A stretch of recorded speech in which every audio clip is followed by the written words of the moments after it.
ये जो नींद की गोलियां हैं मैं अपने पेशेंट्स को कब देता हूँ, खाना चाहिए नहीं खाना चाहिए, कौन से कंडीशन में खाना चाहिए, इस बारे में बताने वाला हूँ। इसका साइड इफ़ेक्ट क्या हो जाता है, कब ये लत बन जाती है, सारी बातें डिटेल में करूँगा। इसको खाना सेफ भी है कि नहीं, वीडियो को पूरा ध्यान से देखिएगा, आप पूरा समझ जाएंगे। नमस्कार दोस्तों, आप सबका स्वागत करता हूँ मेरे चैनल पे। बहुत सारे डाउट्स, बहुत सारे कन्फ्यूजन्स रहते हैं, बहुत सारी प्रॉब्लम हो जाती है इन नींद की गोलियों को लेकर, और हम सब डरे हुए होते हैं ऐसे पेशेंट कि भाई अगर हम साइकियाट्रिस्ट के पास जाएंगे तो हमको अगर नींद नहीं आ रहा है तो नींद की गोली खानी पड़ जाएगी और हमको दवाइयाँ खानी पड़ेंगी। तो एक बार अगर दवा चल गई, किसी की नींद की दवा चल गई, ऐसा लोग कहते हैं, तो फिर उसकी दवाइयाँ बंद नहीं होती हैं, खास करके नींद की दवाइयाँ, और आदत लग जाती है शरीर को, बहुत सारी परेशानियाँ हो जाती हैं। तो सच्चाई क्या होती है उसी बारे में बात करने वाला हूँ। ये भी आप जानिए कि किस कंडीशन में नींद की दवाइयाँ दी जाती हैं। क्या सारे पेशेंट में नींद की दवा देना जरूरी होता है कि उसके बिना नींद ही नहीं आएगा? जैसा कि जो मानसिक बीमारियां होती हैं, तनाव की बीमारियां होती हैं, जो भी ओसीडी, एंजाइटी, फोबिया जो भी होता है, या फिर जो भी जिस भी तरह की मानसिक न्यूरोटिक बीमारियां होती हैं, तो उसमें तनाव हो जाता है, एक मन में तनाव चलता है, ओवर थिंकिंग चलती है। तो ऐसा बहुत पॉसिबल होता है कि जब तनाव ज़्यादा रहेगा, ओवर थिंकिंग ज़्यादा रहेगी, तो नींद नहीं आएगी। क्यों? क्योंकि जो हमारा मन होता है, हमें नींद कब आती है? हमें नींद तब आती है जब हमारा ब्रेन, जब हमारा मन शांत रहता है। ऐसे आपने देखा होगा, या तो आप बहुत ज़्यादा खुश रहें, जैसे बहुत आप एक्साइटेड हो गए, कोई अब रिजल्ट आपका आ गया, आप बहुत टॉप कर गए कोई एग्ज़ाम में, कोई बहुत बड़ी खुशखबरी आपको मिल गई, तो भी आपको नींद नहीं आएगा।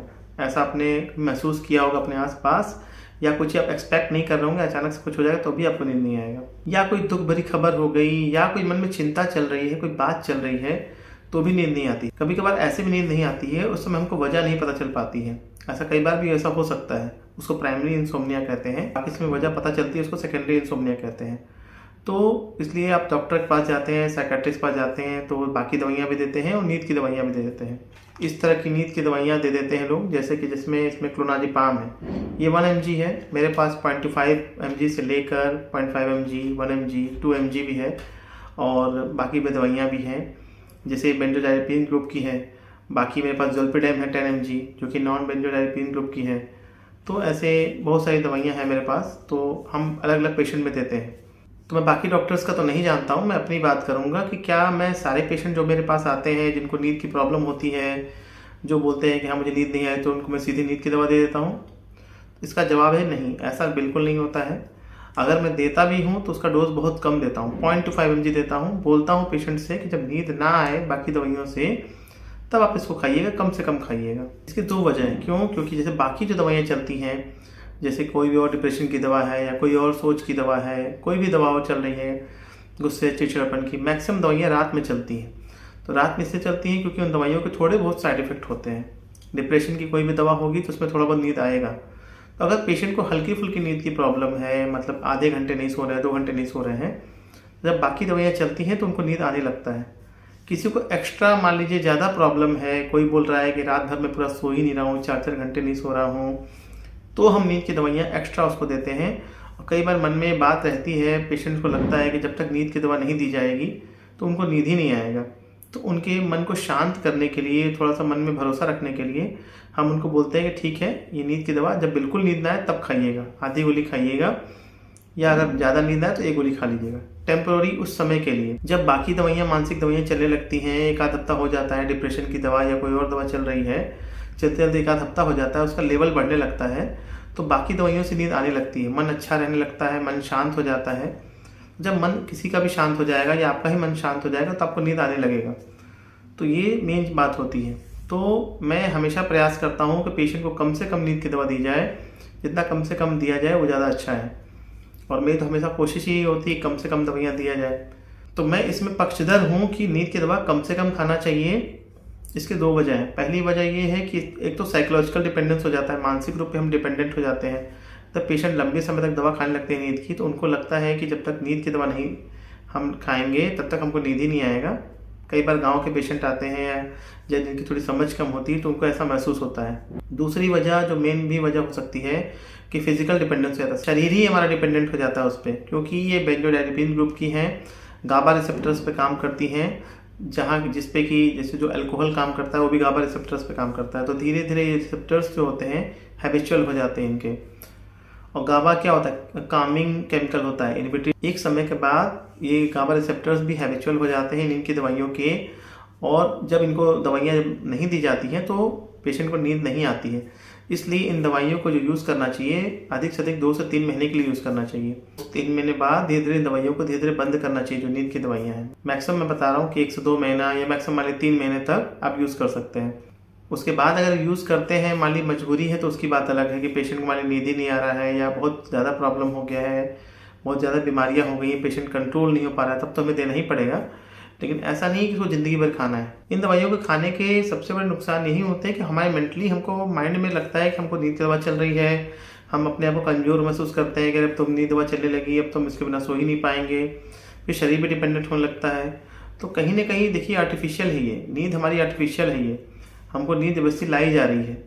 इसलिए कोशिश करना चाहिए कि बाकी दवाइयाँ खाएँ और अपने आप को थेरेपी से, बातों से या अच्छे साइकेट्रिस्ट से दिखाकर ठीक कर लें, जो कम से कम दवा दे, वो ज़्यादा अच्छा रहेगा। अधिक से अधिक की जो नींद की दवाइयाँ खानी है 1 से 2 महीना या 3 महीने तक खा सकते हैं। इतना भी नुकसान नहीं करती है कि इंसान का मतलब लीवर और किडनी डैमेज कर दे। लेकिन हाँ, अगर कोई मान ली अल्कोहलिक है, कोई मतलब शराब पीता है जिससे उसका लीवर पहले से ख़राब थोड़ा हो रखा है, या उसको कोई किडनी की बीमारी, कोई लीवर की बीमारी है, वृद्ध आदमी है, प्रेगनेंसी है, तो उसमें ध्यान देके दवाइयाँ दी जाती हैं ताकि बच्चे को ना नुकसान हो सके। अगर प्रेगनेंसी है तो अगर लीवर किडनी पहले से ख़राब है तो ये दवाइयाँ जाके लीवर में ही मेटाबोलाइज होती हैं, उनका जो निकलती हैं तो लीवर से ही निकलती हैं।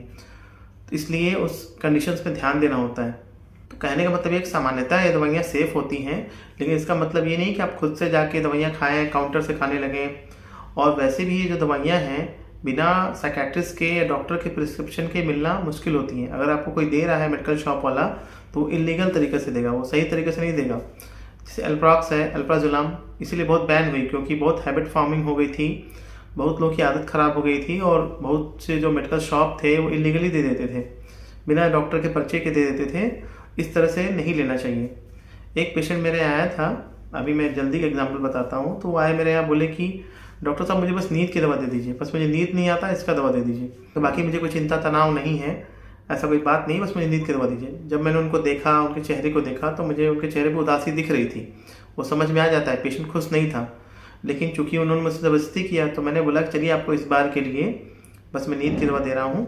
और मैंने उनके पर्चे पर लिखा कि पेशेंट जो हैं सिर्फ अपनी मर्ज़ी से नींद की दवा लेना चाहते हैं, और मैंने बोला कि अपने घर वालों को बुलाइएगा ताकि मैं आपके बारे में डिटेल में जान सकूँ। तो ऐसा कई बार होता है कि हमें लगता है कि बस मैं नींद की प्रॉब्लम है, बस मैं सिर दर्द है, तो डॉक्टर में इतनी दवा क्यों दे रहे हैं।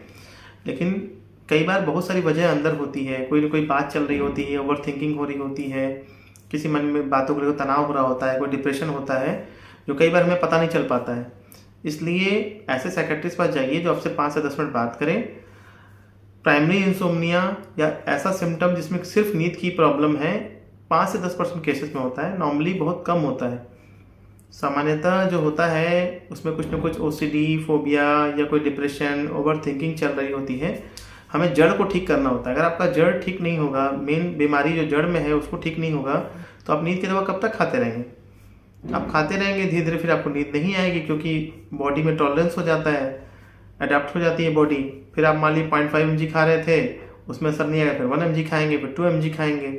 मैं तो बहुत सारे पेशेंट्स को देखा है कि 2-2, 3-3 गोली, 4-4 गोली खा रहे होते हैं। तो बॉडी में हैबिट डेवलप हो जाती है, ये प्रॉब्लम होने लगती है। इसलिए सबसे बेटर है कि अपनी जड़ को ठीक करना है। इसीलिए मैं हमेशा बोलता हूँ कि वीडियोस को देखिए, अपनी बीमारी को पहचानिए और उसमें डायग्नोज करिए कि भाई क्या प्रॉब्लम है। अगर खुद से डायग्नोज नहीं हो पा रहा है तो अपने पास के अच्छे साइकेट्रिस्ट से मिलिए, इस चीज़ को करना होगा। और खाली नींद की दवा नहीं दी जाती, नहीं खाना चाहिए, ये तो मैं भी बोलता हूँ। कई बार मैं जो बाकी दवाइयाँ देता हूँ, 2-3 दवाइयाँ देने के बाद, डिप्रेशन की दवा और बाकी दवाइयाँ या कोई मूड स्टेबलाइजर दे दिया, उसके बाद भी अगर पेशेंट को नींद नहीं आ रही तो मैं नींद की दवाइयाँ देता हूँ, तो मैं सेडेटिव्स भी देता हूँ। ऐसा नहीं होता है कि सिर्फ मैं नींद, किसी पेशेंट ने मुझसे बोला तो मैं नींद की दवा दे दिया। तो उम्मीद करता हूँ ये वीडियो मेरा अच्छा लगा होगा। अच्छा लगा तो लाइक करिएगा, शेयर करिएगा और चैनल को सब्सक्राइब करिएगा। मिलते हैं दोस्तों किसी नई शानदार वीडियो में, तब तक के लिए नमस्कार।